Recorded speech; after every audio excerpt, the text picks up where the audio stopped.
Hi hello friends, good morning. இன்றைக்கி நவராத்திரி ஆரம்பிச்சாச்சு. அதனால் காலையில் 6 மணிக்குள்ளே எல்லா வேலையும் முடிச்சாச்சு. இன்றைக்கி சிம்பிளான டிஃபன் தான். ராகி தோசையும் கார சட்னியும் வச்சாச்சுங்க. மத்தியானம் லஞ்சுக்கு ரசமும் பொட்டேட்டோ ஃப்ரையும் வச்சு சாதம் வடித்து வச்சாச்சு. ஏன்னா இன்றைக்கி நிறைய வேலை இருக்குது.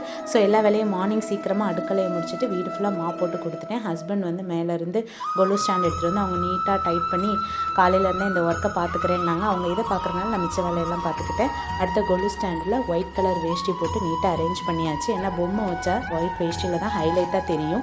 அப்புறம் நிலைக்கு சந்தனம் போட்டு வச்சாச்சு. அதுக்கப்புறம் மாவிளை தோரணமும் கட்டியாச்சு. எந்த ஒரு விசேஷத்துக்கும் நான் ஒரு மாவிளை தோரணம் வைப்பேன். ஸோ அது வச்சாச்சு. அடுத்த கலசத்துக்கு கொஞ்சம் சந்தனம் குங்குமம் வச்சு கலசம் வைக்கிற குடத்துக்குள்ளே மஞ்சள் குங்குமம் கற்பூரம் ஏலக்காய் காயின் சிவலம் வச்சு அதையும் ரெடி பண்ணியாச்சு. கலசம் வைக்கிறதுக்கு கீழே வாழலையில் கொஞ்சம் பச்சரிசி அல்லது ஒரு தாம்பளத்தில் பச்சரிசி வச்சு அதுக்கு மேலே கலசத்தை வச்சு செட் பண்ணியாச்சு.